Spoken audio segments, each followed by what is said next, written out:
Look at this smug face. Look at how smug he was when we first met him. So, what happened, Shin? Hey guys, MasakoX here. In today's video, I'd like to talk about a really precarious situation concerning one of the most notable characters in the show and where they've gone. You might be aware that Toriyama likes to either off or push his characters to the background if he can't think of anything to do with them, most notably with the likes of Chi-Chi. I talked about that a bit before, and if you'd like to see the video on the subject, you can find a link to it in the description and up top. I talked about how Toriyama had big plans for Chi-Chi right at the beginning of Dragon Ball, with Goku and stuff like that. She was really quite dynamic and an interesting character, and very different to the Toriyama norm, but as time progressed, he began to think that, I can't think of anything else to do with this type of character, and therefore, he reverted back to the convention that he was really used to. And then ultimately, after she married Goku, she was pushed into the background entirely in Dragon Ball Z, and that's really a shame. It's hardly a fitting end for such an important character. Here though, things get even bigger in terms of scope. I'd like to take a moment to talk about the likes of Shin, the former East Supreme Kai of Universe 7, now becoming the de facto Grand Supreme Kai of Universe 7. Since his debut in the Buu Saga of Z, he's become a very regular minor character during Dragon Ball Super, but his overall personality and usefulness in the show is vastly different to what it was when he was first introduced. If you think about it, nowadays he's basically become the Yamcha of the Kaioshins, and that's not really something you want to be proud of. Even amongst his peers, he's basically treated like trash, and that's not great. His peers, Masako? Who are you talking about exactly? Well, I'm talking about the core people of the sacred world of the Kais, or the Shinjin. All of this was further elaborated upon years later in the super exciting guide from Toriyama. This wasn't explained initially when we first saw the Supreme Kai, but everything begins to make sense now, so here we go. There is a planet called the World Core, Kaishinsei, where the Kaio are born and raised. It's a world like a gigantic planet Kaio, and Kaio-sama and his peers are born as core people, or Shinjin, from the fruit of the World Core's giant world tree, Kaiju. The planet's population is about 80. Core people are neither male nor female, and their average lifespan is said to be about 75,000 years. At a castle that's like a school, they learn a variety of things and live an easygoing life. However, if a Kaio dies on one of the Kaio planets, the next Kaio is chosen from among them by lottery. However, a Kaioshin is chosen only from core people who are born from a special golden fruit, which rarely occurs. And this whole fruit thing isn't Toriyama speak or anything. This is festooned in Eastern culture. This is routine for them. To us, it may seem weird, but it's based in really steeped history. But let's get back to Shin. He's more than just a tasty snack. When we first see Shin at the World Tournament, he is a mythical being who is remarkably powerful and festooned with authority and presence despite his small size. He is very sure of himself. And before now, we thought that King Kai was the be-all and end-all when it came to heavenly beings, when in just a few weeks we went from him to Compass Kais to Grand Kais, and now the Supreme Kai. We had an initial transition, but now bam! Shin is now the most powerful being in Universe 7, or the only universe that we know of at that time. He has come down to Earth to call upon these mortals to help him try and stop Babidi. So he's just using the mortals as tools, but then as we know, he becomes a tool to the mortals. He's so good at his job that he's able to manipulate Gohan into being provoked and giving energy to Spopovich and Yamu in order to bring everyone to Babidi and further impress upon the importance of the situation to get them to do what he wants. So yeah, he can talk the talk at the time. Shin was here to provide clarity for the Buu arc. But then things begin to escalate rather quickly. Dabura kills Kibito, turns Krillin and Piccolo to stone, and this is where things begin to fall apart for Shin's mystique. Almost every single sentence he says after then is just like, "Oh my god, these mortals are too strong! How is this possible?" What he and Beerus later often do is compare mortals to power levels similar to First Form Frieza.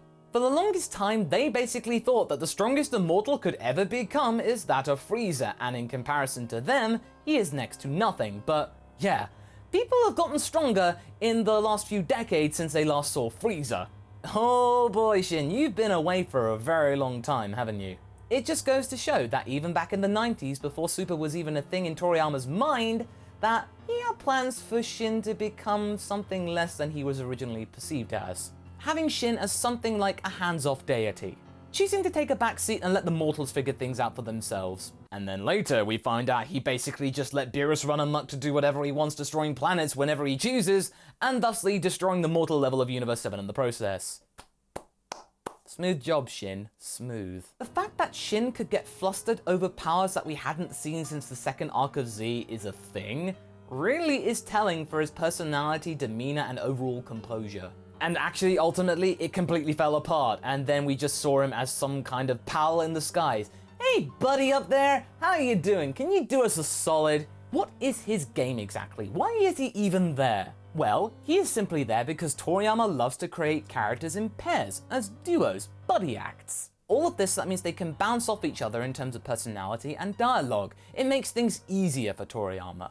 We see this with Tenshinhan and Chaozu, we saw that with Vegeta and Nappa, and now we saw it with Shin and Kibito. Later, we see that with Samnel, Pirina, Caulifla, Kale, it keeps going. Sometimes you'd like to split the characters apart, so that means they can develop in their own right and thusly become more and more unique, but we never really saw that with Shin and Kibito.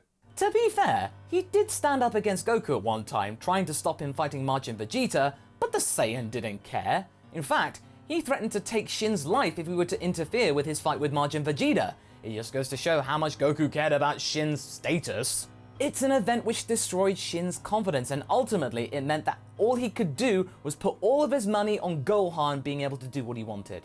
And when you look at other godly beings and characters in Super and other Dragon Ball shows, they're treated with the utmost respect. I mean, for example, take a look at the relationship between Goku and King Kai. Then we see the way Vegeta treats Beerus at the beginning. We only got that with Shin for barely a couple of seconds, and even then, most of the time it was just confusion about who is this guy? In fact, the only guy that really treated him with respect at the time was Piccolo, and then he was basically spending most of the arc in stone. And then we have the whole Kibito Kai situation, or how I like to describe it as, the Potara character exposition thread. Seriously, if you think about it, the only reason Kibito and Shin fused was to explain what Potara fusion is, how it worked, and how it could benefit the characters.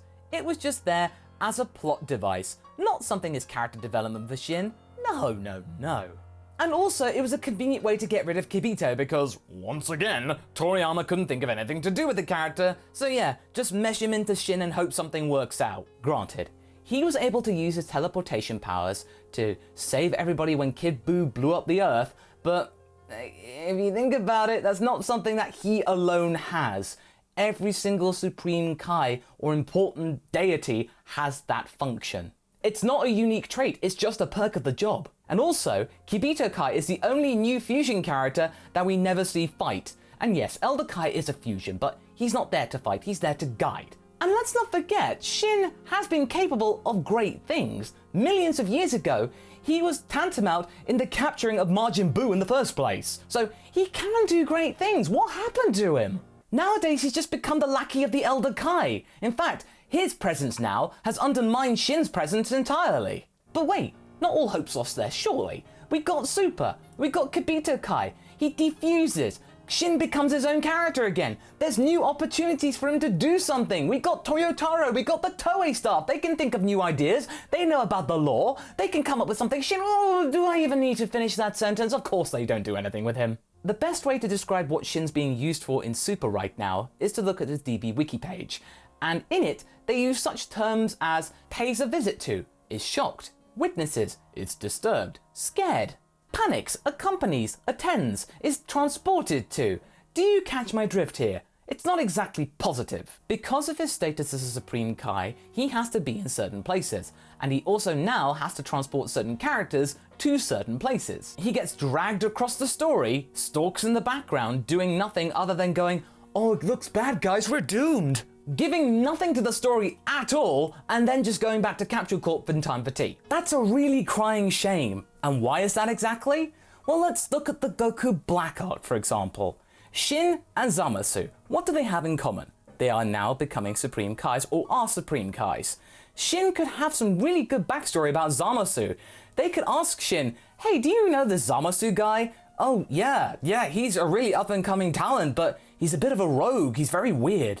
And that could have been useful. They could have saved a trip to see Goasu in Universe 10 and just ask Shin what he could do, and thusly may have changed the story quite significantly. There was a lot of potential there, but they chose not to do it and just not use Shin at all, except, oh, he can transport really quickly and anywhere. That was it. And then what makes it worse is that he's completely unaware about the basic duties of being a Supreme Kai. In the Tournament of Power, and even in the exhibition match, 90% of the time, he is completely mesmerized or surprised or really wowed about the fighting prowess, and really, given his power, he really shouldn't be. The Elder Kai is always constantly checking him to make sure that he really should be acting the way he's supposed to. Now let's go back to that Goku scene I talked about earlier. The one that Goku was basically threatening Shin, and where I think this was beginning of Shin's downfall. Why is that important exactly?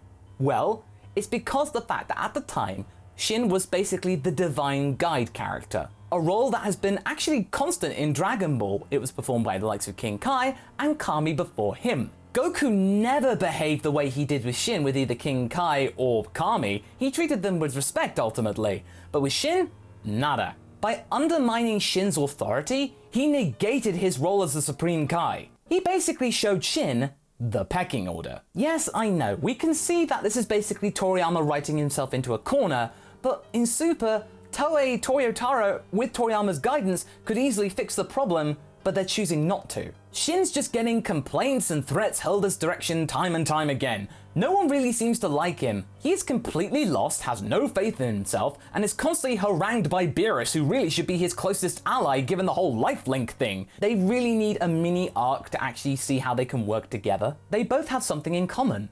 They are terrified of Goku and what he can do. I mean, I don't mean it in an antagonistic way or anything, but, you know, the threat is still there, that this mortal can undermine them so easily. The Shin's outlook on the world has changed forever, and Beerus is slowly and slowly getting more intimidated by the likes of Goku and what he can do, seeing how he can tap into Ultra Instinct more and more easily as time progresses. It could be a terrible blow for his ego. While Beerus is a much more charismatic and action-orientated character, he can get away with this situation much more than Shin can.